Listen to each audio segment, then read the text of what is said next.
இன்றைக்கி பார்த்திங்கன்னா ஒரு ஆய்வு ஜாதகம் என்ன வணக்கம். இன்று ஆய்வு ஜாதகம் எந்த ஆய்வு ஜாதகம் அப்படின்ற விஷயத்தை இந்த ஸ்க்ரீனில் இருக்கீங்களா, இதுதான் ஜாதகம். இதோட அமைப்பு தான் பார்த்திங்கன்னா இப்போ ஒரு மீட்டிங் அப்படின்ற விஷயமாக ஒரு கலந்துரையாடல் அப்படின்ற விஷயமாக பார்க்க போகிறோம். இதுதான் ஜாதகம். வீக்லி மீட்டிங் அப்படின்ற விஷயம் இந்த லிங்க் இருக்கு இல்லைங்களா, இந்த லிங்க்கில் தான் வந்து வீக்லி ஞாயிற்றுக்கிழமை 5 to 8 அப்படின்ற மாதிரி ஒரு 3 மணி நேரம் ஒரு வாரம் ஒரு ஜாதகம் அப்படின்ற விஷயமாக ஒரு ஆய்வு அப்படின்ற விஷயங்களை பண்ணிட்டு வரோம். அந்த வகையில் இன்றைக்கி இந்த ஜாதகத்தை ஒரு ஆய்வுக்கு எடுத்திருக்கோம். அதை பற்றிய ஆய்வுகள் அப்படின்ற விஷயத்த நம்ம பார்க்க போகிறோம்.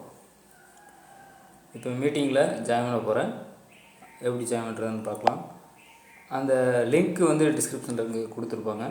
கேள்வி என்ன அப்படின்ற விஷயத்தை கொடுத்துருக்காங்க பாருங்கள்.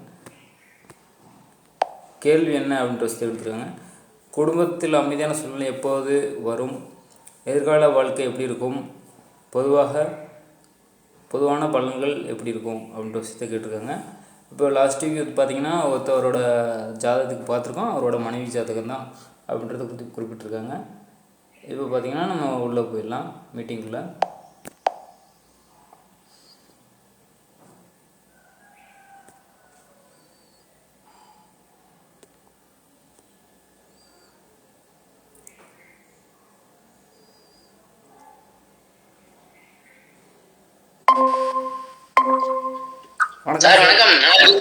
வணக்கம் சார். வணக்கம், நல்லா இருக்கேன். ஒரு 5 நிமிஷம் சார். ஓகேங்க சார், வெயிட் பண்ணுறேன். வரட்டும், எல்லோரும் வரட்டும், பார்க்கலாம். ஓகேங்க.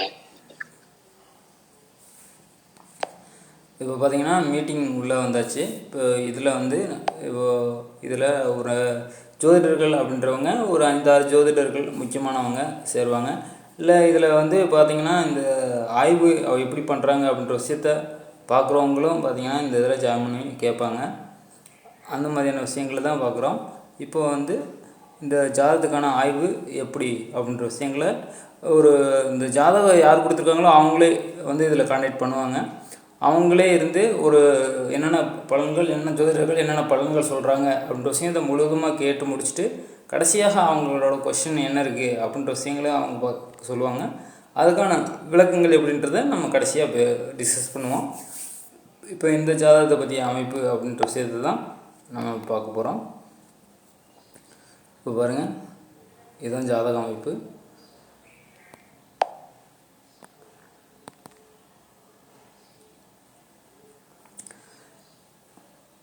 ஜாதகம் கொடுத்தவங்க வரணும் மற்றும் நம்ம ஜோதிடர்களாக வரணும், அதுக்காக வெயிட் பண்ணுறோம்.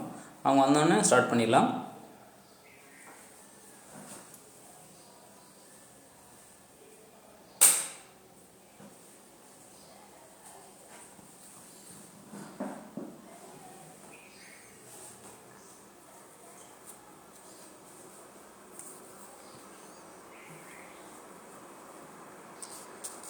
இதுபோல் உங்களோட ஜாதகங்களும் ஒரு ஆய்வு அப்படின்ற விஷயங்களை பல ஜோதிடர்கள் வந்து உங்களோட ஜாதகத்துக்கு எப்படி இருக்கும் அப்படின்ற விஷயங்களை பார்க்கணுமா அப்படின்ற மாதிரி இருந்தால் டிஸ்கிரிப்ஷனில் லிங்க் இருக்குது.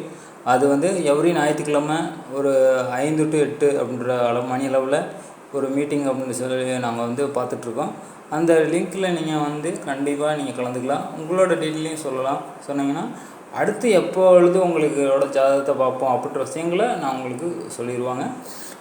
சண்முக சுந்தரம் அப்படின்றவர் தான் பார்த்திங்கன்னா இந்த ஒரு இதை நடத்திக்கிட்டு இருக்காங்க.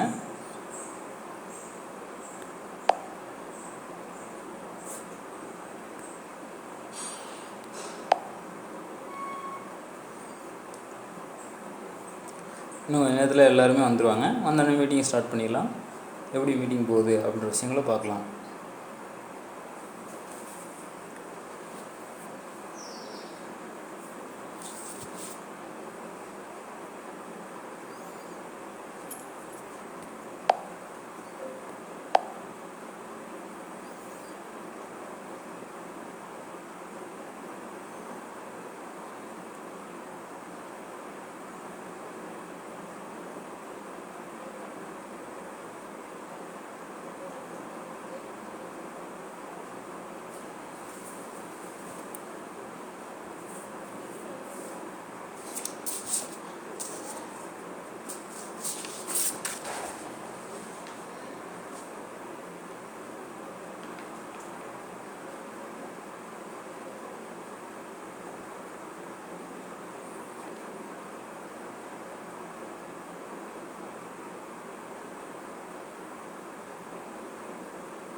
செல்வா வணக்கம், கேக்குதா? அன்மியூட் பண்ணிக்க செல்வா, மியூட்ல இருக்கிற. ஓகே செல்வா, ஆரம்பிச்சிடலாமா? ஆரம்பிச்சிடலாம், அப்புறம் பின்னாடி வரவங்க வந்து ஜாயின் பண்ணிப்பாங்க. சங்கர் சார் ஆரம்பிச்சிடலாங்களா? ஓகேங்க சார், ஆரம்பிச்சிருங்க சார். சரிங்க சார். சார் ஒரே நிமிஷம். எல்லாருக்கும் வணக்கம். இந்த வாரம் நம்ம பார்க்க போறது பெண் ஜாதகங்க. பிறந்த தேதி 9 நவம்பர் 1982 11:45 AM. ஒரே நிமிஷங்க.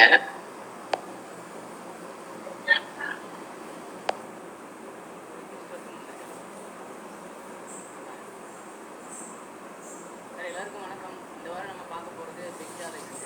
பிறந்த தேதி 9 நவம்பர் 1982 11:45 AM. அவினாசில அவங்க பிறந்த லக்னம் மகர லக்னம், லக்ன நட்சத்திரம் உத்திராடங்க, சூரியனோட நட்சத்திரத்துல பிறந்திருக்காங்க.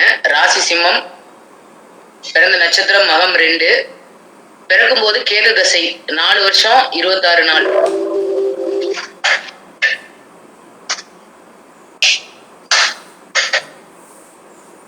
ஜாதகி பிறந்தது தேய்பிரை நவமி தேதியில பிறந்திருக்காங்க. பிராமியம் யோகம், கரசை கரணம். அவங்களுக்கு இப்போ நடந்துட்டு இருக்கிற தசை செவ்வாய் தசை நடந்துட்டு இருக்குங்க. செவ்வாய் தசையில ராகு புக்தி மே 2024 வரைக்கும். அவங்களோட கேள்விகள் குடும்பத்துல கொஞ்சம் ஒரு அமைதி இல்லாத மாதிரி ஒரு சூழ்நிலை இருக்கு. அது எப்போ சரியாகும்? எதிர்கால வாழ்க்கை, பொதுவான பலன்கள். இன்னொரு கேள்வியும் சொல்லியிருக்கிறாருங்க. வேலை பார்க்குற இடத்துல சீனியர்களால ரொம்ப தொல்லையா இருக்கு, ரொம்ப டார்ச்சரா இருக்கு, அது எப்போ சரியாகும் அப்படின்னு கேட்டிருக்கிறாருங்க. சங்கர் சார், நீங்க ஆரம்பிச்சிருங்க. ஓகே சார், பார்க்கலாம் சார்.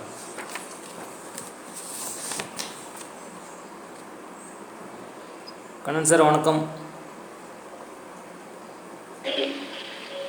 வணக்கம் சார். வணக்கம். ஓகே சார், வணக்கம். இப்போ இந்த ஜாதகத்துக்கான ஒரு விளக்கம் அப்படின்ற விஷயங்களை பார்த்துடலாம். இப்போது இந்த ஜாதகம் பார்த்திங்கன்னா ஒரு பெண் ஜாதகம். பிறந்த தேதி 9/11/1982 11:45 AM அவினாசியில் பிறந்திருக்காங்க. இவங்களோட ஒரு ஜாதக அமைப்பு, கிரக நிலவரங்கள், அந்த ராசி கட்டம் எப்படி இருக்குது அப்படின்ற விஷயங்களை பார்த்துலாம். இப்போ லக்னம் அப்படின்றது மகர லக்னமாகி சனி பகவான் அங்கே துலாமில் உச்சமாகி சுக்கிரனோட குருவோட புதனோட இணைஞ்சிருக்கார். மேலும் சூரியனோடையும் இணைஞ்சிருக்கார். அப்போ சூரியன் நீசம், சனி பகவான் உங்களுக்கு உச்சமாக இருக்காங்க. அப்படின்ற வகையில் உங்களுக்கு லக்னாதிபதி உங்களுக்கு உச்சமாக இருக்காருங்க. அப்படின்றப்ப உங்களுக்கு ஒரு தொழில் வேலை அப்படின்ற விஷயத்தில் ஒரு உறுதியாக ஒரு ஸ்ட்ராங்காக பண்ணக்கூடிய தனித்துவமாக ஒரு விஷயங்களை பண்ணக்கூடிய உங்களுக்கு திறன் அப்படின்ற விஷயம் அந்த லக்னாதிபதி நல்லா ஸ்ட்ராங்காக உச்சமாக இருக்கார். குருவோட சுக்கிரனோட சுபத்தன்மையாகி இருக்கார். அப்படின்ற வகையில் உங்களுக்கு லக்னாதிபதி நல்ல பலமாக இருக்காருங்க. அடுத்து ராசி அப்படின்னு பார்க்குறப்ப உங்களுக்கு ராசி அதிபதி சூரியன். ராசியில் அவங்க சிம்ம ராசியாக இருக்குங்க. அப்போ அந்த சிம்ம ராசி அதிபதி சூரியன் உங்களுக்கு நீசமாக இருக்கார்.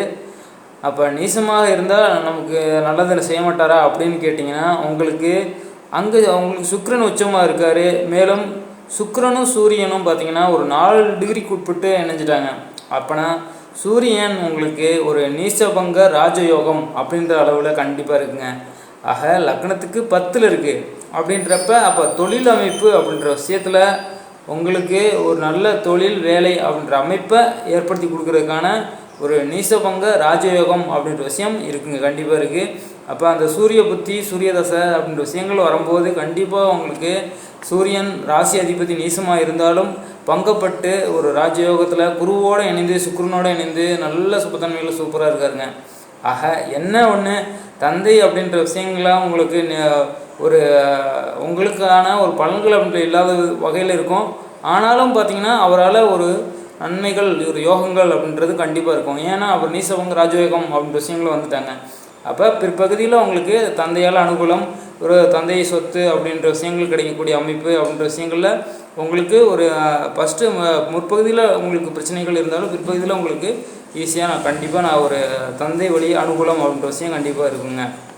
அதுதான் பார்த்திங்கன்னா இருந்தாலும் உங்களுக்கு அந்த சனி பகவானோட ஒரே கட்டத்துக்குள்ளே அந்த சூரியன் இணைவது ஒரு தந்தைக்கு அப்படின்ற விஷயம் சில நிசபங்க ராஜயோகமாகவே இருந்தாலும் ஒரே கட்டத்துக்குள்ளே சூரியனோட சனி அப்படின்ற விஷயம் இருக்கிறது கெடுதல் தாங்க. அப்படின்றப்ப ஒரு தந்தைக்கு உடல்நிலை பிரச்சனைகள் அந்த சூரிய தசையோ சூரிய புத்தியோ அப்படின்ட்டு வரும்போது தந்தைக்கு சில பிரச்சனைகள் அப்படின்றது ஏதாவது ஒன்று ஒரு இடைஞ்சல் அப்படின்ற விஷயத்தை கொடுத்துட்ருக்கோம். அந்த மாதிரியான அமைப்பு. ஆக ஒரு லக்ன அதிபதி உங்களுக்கு உச்சமாக இருக்காங்க. ராசி அதிபதி உங்களுக்கு நீசபங்க ராஜயோகத்தில் இருக்கிறாங்க. எப்படி இருந்தாலும் பார்த்தாலும் உங்களுக்கு ஒரு நல்ல யோகமான அமைப்பில் லக்னாதிபதியும் ராசி அதிபதியும் நல்லாவே இருக்காங்க கண்டிப்பாக. அடுத்து கிரக நிலவரங்கள் அப்படின்ட்டு பார்க்குறப்ப லக்னத்துக்கு ஒரு 6ஆம் இடத்துல ராகு கன்னியில் இருக்காங்க. ராசியை சிம்ம ராசியாகி சந்திரன் ஒரு சிம்மத்தில் இருக்காங்க. துலாத்தில் பாருங்கள் உங்களுக்கு 5 கிரகங்கள் ஒரு 5 கிரகங்கள் கூட்டு கிரகங்களாக இணைந்து துலாமில் இருக்குங்க. உங்களுக்கு துலாமில் சுக்கிரன், சனி, குரு, புதன், சூரியன் ஆக 5 கிரகங்கள் பார்த்திங்கன்னா உங்களுக்கு துலாமில் இணைஞ்சிருக்கு. இதில் பார்த்திங்கன்னா ஒரு நிறைய விதமான நல்ல யோகங்கள்லாம் இருக்குது. அப்போ நல்ல யோகங்கள்லாம் இருக்குது. அதோட தசை புத்திகள் கோல்சார நிலவரங்கள் அதோட ஒத்து போய் வரும்போது தான் நமக்கு அந்த யோகங்கள் நமக்கு கைகூடும், ரைட்டுங்களா? அப்படின்றப்ப பார்த்திங்கன்னா இந்த புதன் சூரியன் அப்படின்றது ஒரு இணைவது புத ஆதித்ய யோகம் அப்படின்ற ஒரு யோகங்க. அடுத்து பார்த்திங்கன்னா ஒரு சுக்கிரன் உச்சமாகி அதிலே ஒரு சூரியன் அப்படின்ற விஷயம் வருது, ஒரு சிவராஜ யோகம் அப்படின்ற விஷயம் சொல்லுவாங்க. அடுத்து புதனும் உங்களுக்கு சூரியன் நீசமாகி உச்சனோட வீட்டில் இருக்காங்க, அதுவும் நெருங்கி இணைந்திருக்காங்க அப்படின்னா நீசபங்க ராஜயோகம் அப்படின்ற விஷயம் கண்டிப்பாக இருக்குங்க. அடுத்து குரு சனி இணைவு அப்படின்ற விஷயம் இருக்கிறதுனால ஒரு குரு சண்டால யோகம் அப்படின்ற விஷயம் இருக்குங்க. ஆக எல்லா விதமான ஒரு யோகங்கள் பார்த்திங்கன்னா இந்த 5 கிரகங்கள் இணையும் போது எல்லாம் ஒரு மாறுபாடான பலன்கள் அப்படின்ற விஷயம் நிறையவே கண்டிப்பாக நடக்குங்க. ஏன் நடக்குது, எது நடக்குதுன்னு நடக்காது தெரியாது. திடீர் விஷயங்கள் அப்படின்ற மாதிரி கண்டிப்பாக நடக்கும். அதுவும் இப்போது பார்த்திங்கன்னா உங்களுக்கு தசபுத்தி மாற்றம் எப்படி போயிட்டுருக்கு, கோல்சார நிலவரங்கள் எப்படி போயிட்டுருக்கிறத வைத்து தான் உங்களுக்கு அந்த யோகங்கள் அந்த டைமிங்கில் அந்த விஷயங்கள் வருதா அப்படின்ற வகையில் உங்களுக்கு கண்டிப்பாக செயல்படும். அதன்படி பார்க்குறப்ப இப்போ உங்களுக்கு செவ்வாய் தசை போகுது. அப்போ செவ்வாய் ராகு இதில் சம்மந்தப்பட்டிருக்கா அந்த 5 கிரகங்களில் அப்படின்னு பார்க்குறப்ப எதுவுமே சம்மந்தப்படல. செவ்வாய் வந்து பார்த்திங்கன்னா லக்னத்துக்கு 12 கேதுவோட இணைந்திருக்கு. ராகு வந்து பார்த்திங்கன்னா லக்னத்துக்கு 6 இருக்குங்க. குருவோட பார்வையில் ராகு அப்படின்ற விஷயம் இருக்குது. அது ஒரு ஒரு புதனோட வீட்டில் இருக்குது. அப்படின்றதுனால புதனோட வீடு ஒரு சற்று சுபத்துவமான வீடு. குருவின் பார்வை அப்படின்ற விஷயம் இருக்கிறது, அதுவும் ஒரு நல்ல சுபத்துவம். ஆக ராகுவோடது புத்தி தனியாக இருந்து ராகுவோட தசை அப்படின்றது தனியாக இருக்கும்போது அது நன்மைகள் அப்படின்ற விஷயங்கள் இருக்கும். ஆனால் செவ்வாய் அப்படின்ற விஷயம் ராகுவுக்கு கடும் பகை. அப்போ செவ்வாயோட தசையில் ராகுவோட புத்தி அப்படின்ற விஷயம் சற்று பகையாக தான் இருக்குங்க.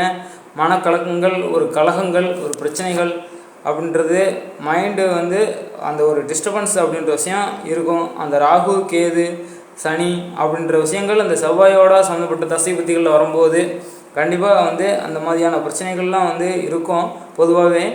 அந்த வகையில் தான் பார்த்திங்கன்னா செவ்வாயோட தசையில் ராகுவோட புத்தி இப்போ போயிட்டுருக்கு அப்படின்ற வகையில் இருக்குது. ஆக கிரக நிலவரங்கள் ஜாதகத்தில் இருக்கிறதெல்லாம் உங்களுக்கு ஒரு சூரியன் நீசம் ஆகி இருந்தாலும் நீச பங்கமாக இருக்குங்க உங்களுக்கு. மற்ற எல்லா வகையிலும் கிரகங்கள் வந்து ஒரு நல்ல நிலையில் தான் கண்டிப்பாக இருக்குது. அதுவும் துலாம் வீட்டில் உங்களுக்கு சனி பகவான் உங்களுக்கு உச்சமாக இருக்காங்க. சுக்கிரனும் உங்களுக்கு அங்கே ஒரு உச்சமாக இருக்காங்க. ஆக 2 கிரகங்கள் உச்சமாகி அதோட 3 கிரகங்கள் இணைகிறதப்போ 5 கிரகங்களும் உங்களுக்கு பலம் கண்டிப்பாக பெறுது. அதுவும் சிம்ம வீட்டில் உங்களுக்கு சந்திர பகவான் அப்படின்றப்ப இருக்கிறப்ப உங்களுக்கு ஒரு அருமையான ஒரு ஜாதக அமைப்பு தான். அப்போ தொழில் வேலை அப்படின்ற விஷயத்தில் ஏதாவது ஒரு விஷயங்களில் உங்களுக்கு, ஏன்னா குருவோட பார்வை உங்களுக்கு லக்னத்துக்கு 2ஆம் இடத்துல கிடைக்குது. அப்புறம் குருவோட பார்வை ஒரு ராசிக்கு 11ஆம் இடத்துல இருக்க ராகுலு மேலே விழுகுது. அப்படின்றப்ப ஒரு நீங்கள் தொழிலே வச்சாலும் உங்களுக்கு லாபம் அப்படின்ற விஷயங்கள் ஏதாவது ஒரு வகையில் கண்டிப்பாக இருக்கும். அல்லது நீங்கள் ஒரு வேலை அப்படின்ற அமைப்பில் போனால் ஒரு இல்லைன்னா ஏதாவது ஒரு வருமானம் அப்படின்ற விஷயம் கண்டிப்பாக உங்களுக்கு ஒரு கொடுக்குற மாதிரியான அமைப்பில் வந்து உங்களுக்கோட வாழ்க்கையை வந்து ஏற்படுத்தி கொடுக்குங்க. கிரக நிலவரங்கள் அந்த மாதிரியான அமைப்பு அப்படின்ற விஷயம் இருக்குது. அதுவும் பார்த்திங்கன்னா உங்களுக்கு இந்த 10ஆம் இடத்துல ஒரு குரு இருக்கிறது, சூரியன் இருக்குது, சுக்கிரன் இருக்குது, ஒரு டீச்சிங் அப்படின்ற விஷயங்களில் நீங்கள் வர்றதுக்கான ஒரு அமைப்பாக இது இருந்திருக்குங்க. 2-10 சம்மந்தப்படும் போது குரு பகவான் 2ஆம் இடத்தை பார்க்குறாங்க, 10ஆம் இடத்துல இருக்காங்க. 10ஆம் இடத்துலேயே மேலும் ஒரு புதன் சுக்கிரன் அப்படின்ற விஷயம் இருக்குங்க. ஆக ஒரு அதுவும் சூரியன் அப்படின்ற விஷயமும் அங்கே இருக்கிறதுனால ஒரு அரசு சம்மந்தப்பட்ட ஒரு டீச்சிங் துறையில் நீங்கள் இருப்பதற்கான ஒரு ஜாதக அமைப்பு சூப்பரான அருமையான அமைப்பு இருக்குங்க. அது உங்களுக்கு இப்போ தசா புத்தி அப்படின்ற விஷயம் செவ்வாயோட தசை ராகுவோட புத்தி போகுது. இப்போ அந்த புத்தியில் வந்து பார்த்திங்கன்னா ராகு செவ்வாய் அப்படின்ற விஷயம் பகை. இது வந்து 22/5/2024 அப்படின்ற அந்த டேட் வரைக்கும் போகுதுங்க. ஆக வர்ற மே மாதம் வரைக்கும் பார்த்திங்கன்னா ராகு புத்தி. அது பிறகு குருவோட புத்தி மாறுதுங்க. அப்போ அந்த குருவோட புத்தி மாறும்போது இந்த பிரச்சனைகள் நீங்கள் அந்த ஒரு சீனியர் அப்படின்ற விஷயங்களில் பிரச்சனைகள் அப்படின்ற விஷயங்கள்லாம் ஒரு வருது இல்லைங்களா? இது ஏன் அப்படி வருதுன்னா இந்த செவ்வாய் ராகு அப்படின்னு இருந்தாலே அந்த விஷயங்கள் வருங்க. ஒரு மன கஷ்டம், ஒரு ஏதாவது நம்ம ஒரு இது அலக்கழிக்கப்படுறது, நம்மளோட அப்படின்ற ஒரு டென்ஷன் மாதிரி எதனா வரக்கூடிய அமைப்பு அப்படின்ற விஷயங்கள் இந்த செவ்வாய் ராகு இருக்கப்போ நமக்கு. ஏன்னா செவ்வாய் 12ஆம் இடத்துல இருக்குங்க உங்களுக்கு லக்னத்துக்கு 12.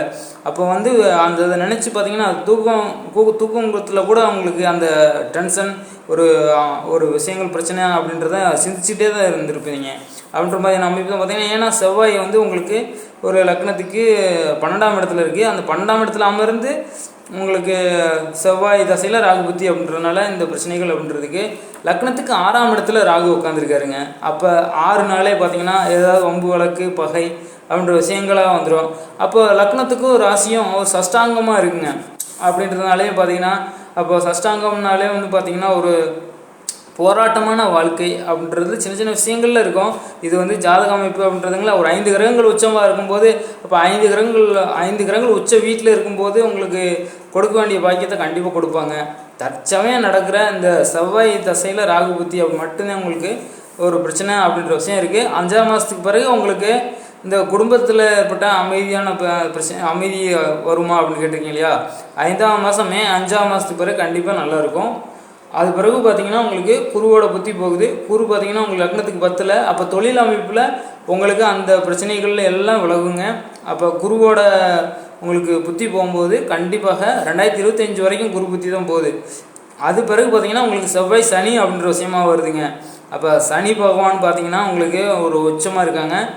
அப்போ 2026லேயும் உங்களுக்கு இப்போ 2024 இப்போ 5ஆம் மாதத்தோட உங்களுக்கு அந்த பிரச்சனைகள் முடிவுக்கு வரும். அது பிறகு நல்லாயிருக்கும். அது பிறகு 25ஆவது வருடம் 4ஆம் மாதத்துக்கு பிறகு உங்களுக்கு சனி புத்தி அப்படின்ற விஷயம் வருதுங்க.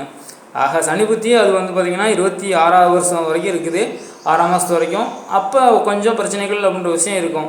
அது பிறகு டோட்டலாகவே இந்த சனி புத்தி அப்படின்ற விஷயமும் முடிஞ்ச பிறகு உங்களுக்கு அது பிறகு வந்து உங்களுக்கு படிப்படியாக நல்லாயிருக்கும். அந்த சனி புத்தியும் பார்த்திங்கன்னா இந்த செவ்வாய் சனி அப்படின்றது ஒரு காம்பினேஷன் பகை அப்படின்றதுனால அந்த ஒரு இப்போ 5ஆம் மாதம் வரைக்கும் உங்களுக்கு இந்த பிரச்சனைகள் அப்படின்ற விஷயம் போயிட்டுருக்குங்க. அது பிறகு குடும்பத்தில் கண்டிப்பான ஒரு அமைதியான சூழல் அப்படின்ற விஷயம் உண்டாகும். ஒரு அந்த வேலை செய்கிற இடத்துல பிரச்சனைகள் அப்படின்னு இருந்தது இல்லைங்களா, அந்த பிரச்சனைகளும் உங்களுக்கு நீங்கி நல்லாவே கண்டிப்பாக இருக்குங்க. உங்களுக்கு குருபத்தியில் உங்களுக்கு இந்த பிரச்சனைகள் எல்லாம் சரியாகும். ஒரு சம்பளம் வராமல் இருக்கிறது வர்றது, அதுக்கப்புறம் ஏதாவது ஒரு அனுகூலமாக இருக்கிறது சம்பள விஷயத்தில் கிடைக்கக்கூடிய அமைப்பு அப்படின்ற விஷயம் எல்லாமே இருக்குங்க. ஆக அந்த 2 கேள்வி கேட்டிருக்கீங்க. அந்த விஷயத்தில் குடும்பத்தில் அமைதியான சூழல் மற்றும் அந்த வேலை அமைப்பில் பிரச்சனை அப்படின்றது செவ்வாய் ராகு காம்பினேஷன்ன்றது இந்த பிரச்சனையை இப்போ தான் ஒன்று கொடுத்துட்ருக்கோம். அந்த வகையில் இப்போ இருக்குது. உங்களுக்கு 5ஆம் மாதத்துக்கு பிறகு இந்த விஷயங்கள் உங்களுக்கு எல்லாமே க்யூர் ஆயிருங்க. அது பிறகு பார்த்திங்கன்னா உங்களுக்கு என்ன மாதிரியான ஒரு தசை பற்றி போச்சு, எப்படி இருந்தது, இனிமேல் அடுத்த தசை பற்றி உங்களுக்கு எப்படி இருக்கும் அப்படின்றத வந்து ஒரு கிளான்ஸ் அப்படியே பார்த்துலாம். இப்போ பார்த்திங்கன்னா உங்களுக்கு கேது தசையில் பிறந்திருக்கீங்க. கேது தசையில் பிறந்திருக்கீங்க. 1986 வரைக்கும் வந்து கேது தசை. கேது பார்த்திங்கன்னா உங்களுக்கு செவ்வாயோட இணைஞ்சிருக்குங்க, சனியோட பார்வையை வாங்கியிருக்கு. அப்படின்றதுனால வந்து பார்த்திங்கன்னா ஒரு மகரத்துக்கு சற்று ஒரு மத்தியமமான பலன்களை கொடுக்கக்கூடியது தான் அந்த கேது. கேதுல உங்களுக்கு சனியோட புத்தி அப்படின்ற விஷயம் கெடுதலாக இருக்கும். செவ்வாயோட இணைந்தே இருக்குது, அது சனியோட பார்வையில் செவ்வாய் கேது அப்படின்ற விஷயங்கள். அப்போ வந்து பிறந்த டைமிங்கில் உங்களுக்கு பெரிய பாதிப்பு எதுவும் கொடுத்துருக்காது. உங்கள் ஃபேமிலி அப்படின்ற வகையில் தானே இருக்கும். அப்படின்ற வகையில் அவங்களுக்கு சின்ன சின்ன கஷ்டங்கள் பிரச்சனைகள் அப்படின்றது அந்த கேது தசை கொஞ்சம் மத்தியம பலன்களாக தான் கண்டிப்பாக இருந்திருக்கும். அது பிறகு பார்த்திங்கன்னா உங்களுக்கு சுக்கிர தசைங்க. ஆக 1986லேருந்து 2006 வரைக்கும் ஒரு உச்ச வீட்டில் இருக்கக்கூடிய துலாம் வீட்டில் இருக்கக்கூடிய சுக்கிரனோட ஒரு தசை அப்படின்றது ஒரு சூரியனுக்கு வந்து இது பலர்த்த கொடுத்துருச்சிங்க. நீசபங்க ராஜயோகம் வந்து சூரியன் ஆயிருக்கு.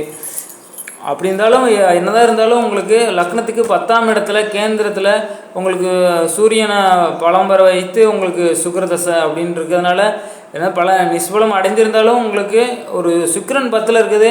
கண்டிப்பாக ஜீவனம் அப்படின்ற வகையில் உங்களுக்கு குடும்பத்துக்கான ஏதாவது ஒரு வகையில் உங்களுக்கு வருமானம் அப்படின்ற விஷயத்தில் நல்லாயிருக்கும். ஒரு ரொம்ப நல்லா இல்லை அப்படின்னு சொல்ல முடியாது.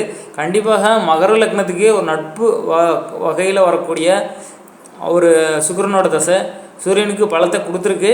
அந்த வந்து சூரியன் தான் கண்டிப்பாக அந்த விஷயங்களை செய்யணும்.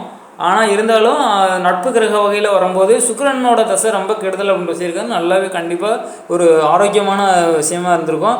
2006 வரைக்கும் பார்த்திங்கன்னா சுக்கிர தசைங்க. அப்போ 2006 வரைக்கும் உங்களுக்கு சுக்கிர தசை அப்படின்றது ஃபேமிலி அப்படின்றது சுமூத்தாக போயிருக்கும்.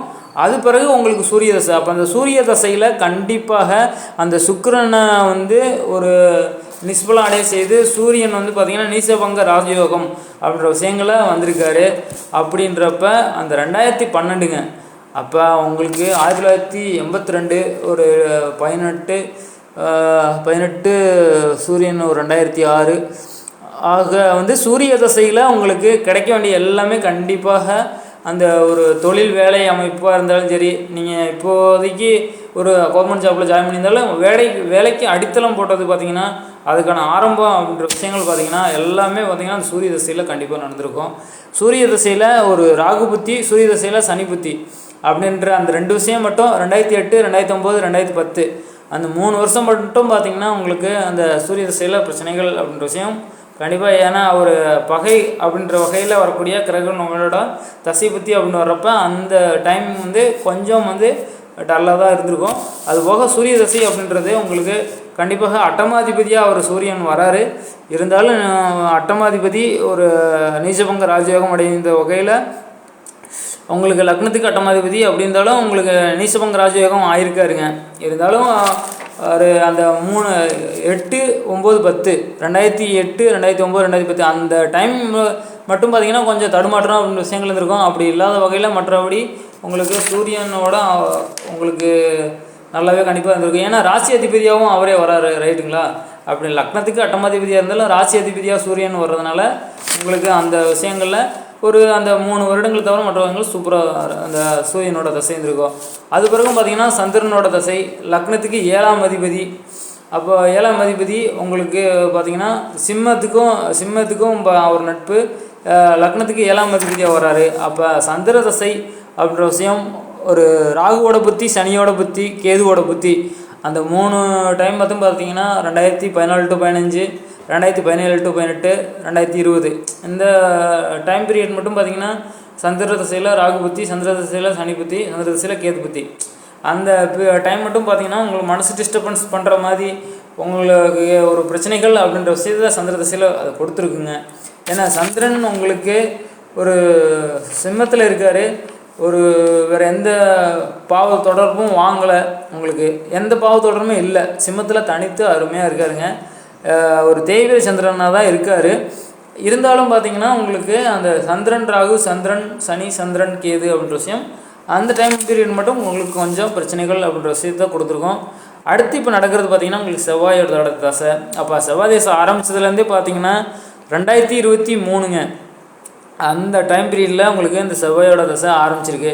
அப்போ அந்த டைமில் இருந்து தான் பார்த்திங்கன்னா உங்களுக்கு ஒரு பிரச்சனைகள் அப்படின்ற விஷயம், ஒரு ஃபேமிலி லைஃப் அப்படின்ற விஷயத்துலேயும் சரி, அந்த தொழில் வேலை ரீதியாகவும் சரி 2023லேருந்து உங்களுக்கு இந்த பிரச்சனைகள் அப்படின்ற விஷயம் உங்களுக்கு போயிட்டுருக்கு. அப்போ இது எப்போ சரியாகும் அப்படின்றது செவ்வாய் புத்தியில் உங்களுக்கு செவ்வாய் மட்டும்தான் புத்தி நடத்திட்டு இருந்தது. அடுத்து செவ்வாய் ராகு ஆரம்பித்தது உங்களுக்கு இந்த மனக்கலக்கம், கஷ்டம் அப்படின்ற விஷயங்கள் கண்டிப்பாக போயிட்டுருக்கு. இது மே மாதத்துக்கு பிறகு பார்த்திங்கன்னா அந்த ராகு புத்தி முடியுதுங்க. அது பிறகு குரு புத்தி ஸ்டார்ட் ஆகுது. அது பிறகு ஒரு வருஷம் பார்த்திங்கன்னா நீங்கள் இது வரைக்கும் பட்ட கஷ்டத்தில் உங்களுக்கு அப்படி அதெல்லாம் முடிஞ்சுட்டு நார்மல் லைஃப் அப்படின்ற விஷயம் கண்டிப்பாக வந்துடும். அது பிறகு பார்த்திங்கன்னா 2025 to 2026 ஒரு வருஷம் கொஞ்சம் பிரச்சனைகள் இருக்குங்க. செவ்வாய் தசை சனி புத்திங்க. அப்போ சனி உங்களுக்கு அங்கே உச்சமாக இருக்குது. அப்போ செவ்வாயோட தசையில் சனியோட புத்தி அப்படின்றப்ப சற்று கொஞ்சம் பிரச்சனைகள் அப்படின்ற விஷயம். செவ்வாய் சனி அப்படின்றது இது செவ்வாய் 12ஆம் இடத்தோட சம்மந்தப்பட்டிருக்குங்க. அப்போ கால் சம்மந்தப்பட்ட ஏதாவது வலி வியாதி, இல்லை இந்த மூட்டு சம்மந்தப்பட்ட ஏதாவது பிரச்சனைகள், கால் சம்மந்தப்பட்ட பிரச்சனை ஏதாவது இப்போயே இருக்குன்னு நினைக்கிறேன். ஏன்னா செவ்வாய் தசை தான். அப்போ செவ்வாய் தசை செவ்வாய் புத்தி, செவ்வாய் தசை ராகு புத்தி, காலில் ஏதாவது மூட்டு வலி, கணக்காலுக்கில் வலிக்கிற மாதிரியான ஒரு பிரச்சனைகள் அப்படின்ற விஷயங்கள் கூட உங்களுக்கு இப்போதைக்கு இருக்கலாம். ஆக ஒரு 2024 5ஆம் மாதத்துக்கு பிறகு உங்களுக்கு ஒரு வருஷத்துக்கு இந்த பிரச்சனைகள் எல்லாம் முடிவுக்கு வரும். அது பிறகு 26 வரைக்கும் ஒரு சனி புத்தி முடியணும். அது பிறகு கொஞ்சம் படிப்படியாக கண்டிப்பாக எல்லாமே நல்லா இருக்கக்கூடிய சூழ்நிலையாக தாங்க இருக்குது. ஓகேங்க சார், இல்லை ஒரு ஓரளவு சொல்லியிருக்கிறேன். அவங்க என்ன மாதிரியான கேள்வி கேட்குறாங்க அப்படின்ற விஷயத்தை பொறுத்துட்டு அப்படி அந்த மாதிரி பதில் நம்ம சொல்லிக்கலாங்க சார். ஓகேங்க சார். சார் அருமை ரொம்ப சூப்பராக சொன்னீங்க. ஓகேங்க சார். கண்ணன் வணக்கம். கண்ணன்